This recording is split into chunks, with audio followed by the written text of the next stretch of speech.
Every year, thousands of wild animals do something that should be impossible. They walk toward the one species they've spent their entire lives avoiding. Not to attack, not to hunt, not even to beg for food. They come to die. A fox curls up under a porch. A deer lies down in someone's backyard.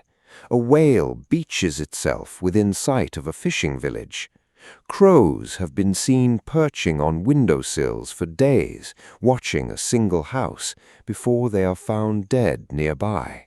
Wild animals fear humans more than almost anything else on Earth. We are, biologically speaking, the most dangerous predator most of them will ever encounter. So why do so many of them choose to spend their final hours near us? Personal stakes. Imagine you're sitting on your porch at dusk. The air is quiet, the light is fading, and then you notice something at the edge of your yard. An animal, still, watching you. It doesn't run.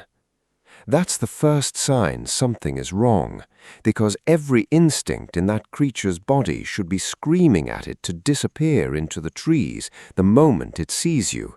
Instead, it stays, it moves closer, and over the next few hours, it simply stops. You just witnessed something most people never think about, something that happens constantly all over the world, in silence. And once you understand why, you'll never look at a quiet backyard the same way again. The big question. So, here's the question that should be bothering you right now. If fear of humans is one of the strongest instincts in the animal kingdom, why does that fear sometimes disappear completely right at the very end? Layer 1. Observation. Wildlife rehabilitators have a name for this pattern, even if it isn't official science. They call it coming in.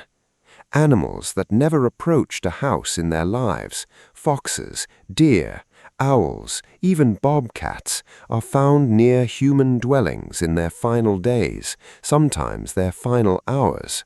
Not hiding, not fleeing, just present. At first, this looks like coincidence. Sick or dying animals might wander randomly, and some of those wanderings happen to end near people. But here's where it gets strange. The pattern isn't random, it's specific. Researchers tracking terminally ill or injured wildlife have noticed these animals tend to move toward open, exposed, human-adjacent spaces, porches, sheds, gardens, rather than retreating deeper into cover, which is what a healthy animal's instincts would normally demand. That's backwards.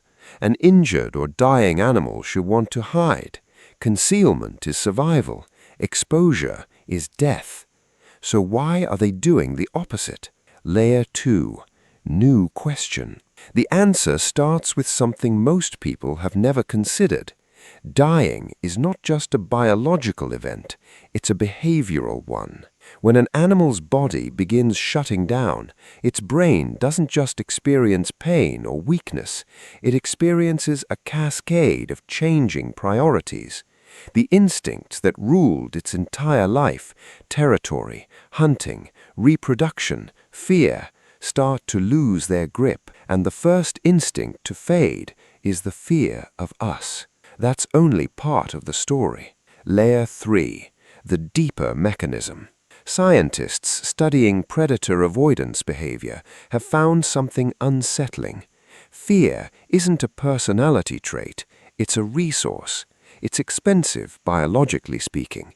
It requires energy, attention, and a functioning stress response system. When an animal is dying, that system begins to collapse.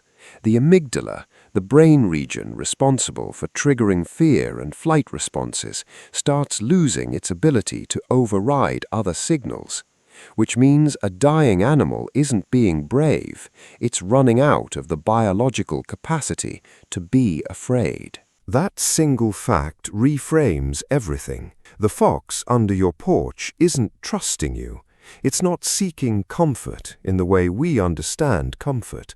Its threat detection system, the one thing that's kept it alive every day of its life, is finally going quiet. But that still doesn't fully explain why they move towards us specifically. Here's where the story gets even stranger. Human spaces are, ecologically speaking, deserts for most predators. Coyotes avoid them. Wolves avoid them. Large cats avoid them. Even other prey animals tend to give human structures a wide berth. Which means, paradoxically, the most dangerous species on the planet has accidentally created some of the safest spaces on Earth for animals that are no longer in danger from anything except their own failing bodies. A dying animal's last functioning instinct often isn't fear. It's something more primal. Avoid further harm. And in the warped logic of a fading nervous system, the yard of a human house, quiet, predator-free, undisturbed, can register as exactly that. They're not coming to us. They're retreating from everything else, and we just happen to be what's left.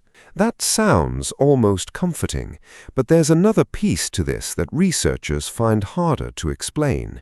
Bigger implication: history and evolution. This isn't new behavior.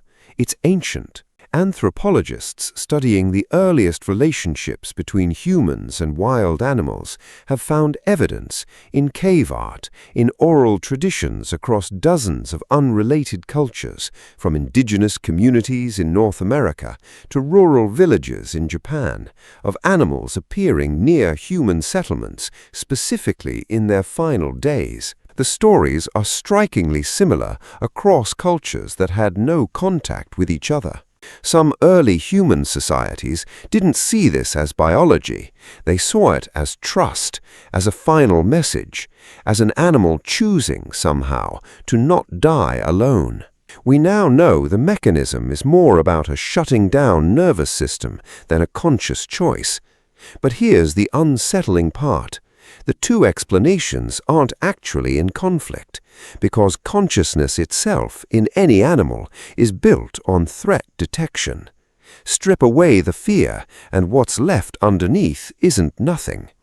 It might be the closest thing to peace an animal's brain is capable of producing. And this is where the story stops being about animals at all. Hospice researchers studying human end-of-life behavior have documented something almost identical. Patients in their final hours often show a measurable drop in fear and anxiety responses, even when nothing about their physical pain has changed. Family members frequently describe a strange, sudden calm, a peace that wasn't there days before. The same biological retreat, the same fading fear circuitry, the same quiet stillness right before the end. We are not as different from the fox on your porch as we'd like to believe. So, the next time you see an animal somewhere it shouldn't be, too close, too still, too calm, you're not just witnessing the end of a life. You're witnessing the exact moment fear, the oldest and most powerful force in the animal kingdom, finally lets go. And maybe that's the real reason this image has haunted humans for thousands of years across every culture on Earth. Not because the animal trusted us, but because for one brief moment it stopped being afraid of anything, and we just happened to be standing there when it did.